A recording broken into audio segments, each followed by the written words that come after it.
3.4 How the first letter was written. Writer Rudyard Kipling.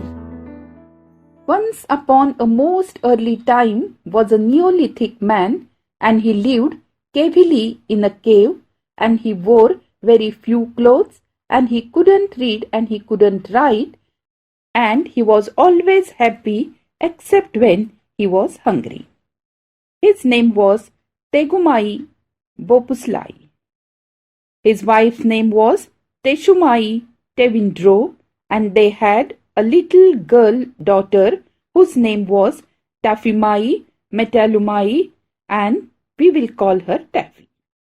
One day Tegumai went down through a marshy land full of beaver to the Vegai river to catch some carp fish for dinner.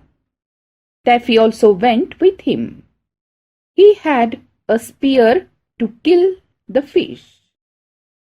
Tegumai's spear was made of wood with shark's teeth at the end, and before he had caught any fish, accidentally, the spear broke down. They were miles and miles from home, and Tegumai had forgotten to bring an extra spears. Oh my God! It will take a lot of time to repair this. We have in a very difficult situation. But there is your big black spear at home, said Taffy. I will go back to the cave and ask Mummy to give it to me. No, dear, it's too far, and while going back, you may fall into the beaver swamp and will be drowned. So, I will try to repair this spear. Taffy sat down and thought very hard. Then she said, Daddy, it's very bad situation. You and I don't know how to write, isn't it? If we did, we could send a message for the new spear. Just then, a stranger man came along the river, but he belonged to a different tribe, the Tevaras, and he did not understand one word of Tegumai's language. He stood on the bank and smiled at Taffy, because he had a little girl daughter of his own at home. Tegumai was busy repairing his spear. Taffy said, Come here. Do you know where my mummy lives? And the stranger man said, Off. The stranger man sat down on the grass and Taffy showed him what her daddy was doing. The stranger man thought, This is a very wonderful child.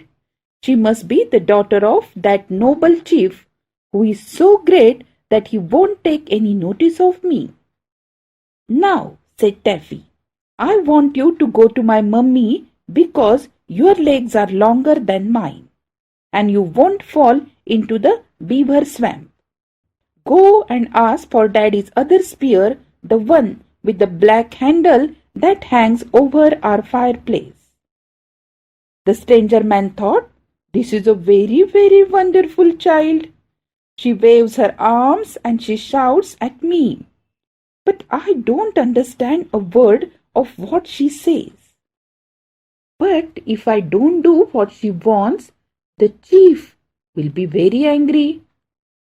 So he got up and twisted a big flat piece of bark off a birch tree and gave it to Taffy. Oh, now I see you want my mummy's living address. Of course I can write, but I can draw if I have anything sharp to scratch with. Please lend me the shark's tooth of your necklace. The stranger man didn't say anything, so Taffy put up her little hand and pulled at the beautiful bead and shark tooth necklace round his neck. The stranger man thought, Oh, this is a very, very, very wonderful child. The shark's tooth on my necklace is a magic shark's tooth, and I was always told that If anybody touched it without my leave, they would immediately swell up or burst. But this child doesn't swell up or burst. So he gave Taffy the shark's tooth, and she said, "First I will draw Daddy fishing. I have drawn his spear all broken. Now I will draw the other spear that he wants, the black handled spear sticking in Daddy's back. Then I will draw a picture of me, myself. My hair doesn't stand up like I have drawn, but it is easier to draw that way.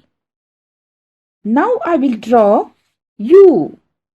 The stranger man smiled and thought, there must be a big battle going to be fought somewhere, and this extraordinary child is telling me to call all the great chief's tribe to help him.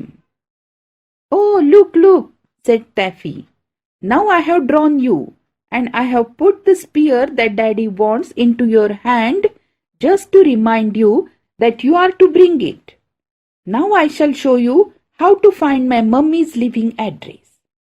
You go along till you come to 2 trees, and then you go over a hill, and then you come into a beaver swamp all full of beavers. I can't draw beavers, but I have drawn their heads. Then our cave is just beyond the beaver swamp. That's my mummy outside. She is beautiful.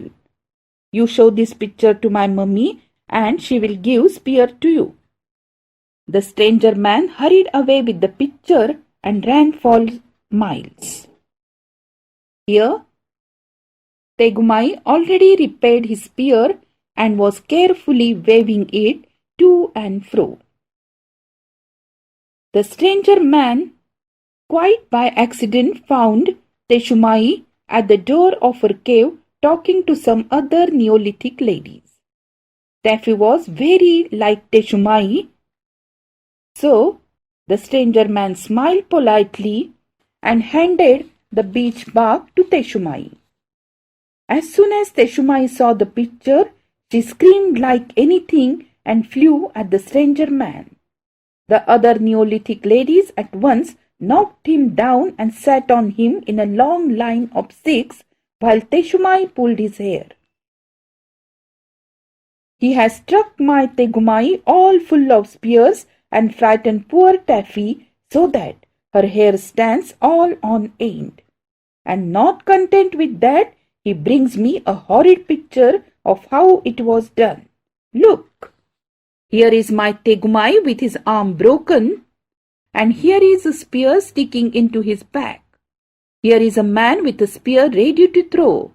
Here is another man throwing a spear from a cave, and here are a whole pack of people. They were Taffy's beavers, really, but they did look rather like people coming up behind Tegumai. Isn't it shocking?" So, dear students, have you enjoyed the story of different languages which led to miscommunication?